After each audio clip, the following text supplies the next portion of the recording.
Abamukeli besibonelelo sikahulumeni ngeSASSA bazwakalisa imibono eyahlukahlukene mayelana nolwazi lwabo phakathi noshintsho olusuka ekhadini legolide ukuya ekhadini elimnyama elisanda kwethulwa, njengoba kugunyazwe uhulumeni nakuba abanye abahlomuli bencoma inqubo ngokusebenza kahle kwayo, abanye baye baveza imibono ephikisanayo. Abamukeli bezibonelelo banesikhathi kuze kube umhla zingama-20 kuNdasa kunyaka 2025 ukuthi bashintshele ekhadini labo manje legolide lakwa-SASSA baye ekhadini elimnyama lase-Post Bank ukuze bathole iy'nkokhelo zabo zezibonelelo.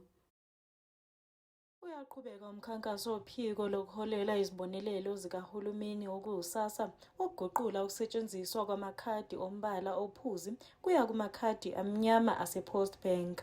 Lolu phiko linikeze abahola izibonelelo kuze kube umhla zingama-20 kuNdasa. Kanti Saguga esesibuya khona sincome usizo esilitholile.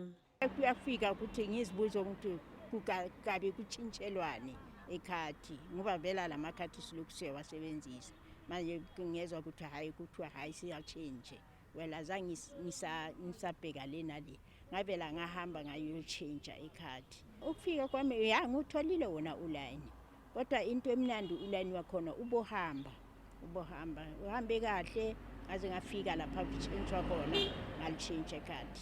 Yeah, abaphethe lapha basitshengisa kahle ukuthi hambani kanje hlalani kanje safika lapha sisikotshintsha khona wona ubohamba ibe iningi yona kodwa wahamba line. Kusenjalo esinye isaguga sizwakalise ukungenami kwaso ngokuhola ngekhadi lasebhange njengoba sithi sithola ubunzima ngobuxhakaxhaka.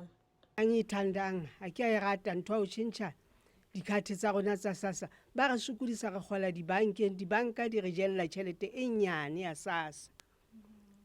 Re rata re boela dikhateng tsa SASSA e seng re iswa dibankeng ra sokodiswa re le bonkgolo re iswa dibankeng ba bang re tsebe le gona o fitla bankeng o tshwanetse o etse jwang ha re rate re le bonkgolo taba ya baka. Nna ke bua ka nna ke batle tsena tsa SASSA ke batle go gola bankeng ke batla ho sebedisa khadi ya SASSA. Kanti umsunguli wenhlangano yemifulo South Youth Organisation uthi-ke lesi sinqumo sikahulumeni siletha ukuphithizela okungadingakali.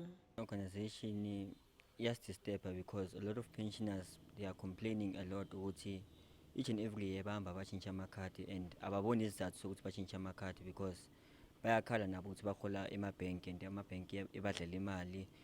They prefer ukuthi bahole ngamakhadi wase-SASSA straight, and as an organization sile emaponya we saw ukuthi the system yes iyasebenza yona, but ama-pensioners they are still concerned ukuthi emabhenk imali yabo le 2000 ayingena abayisayitholi kuyi-2000 exactly, sebathola half yakhona which idle i-bank.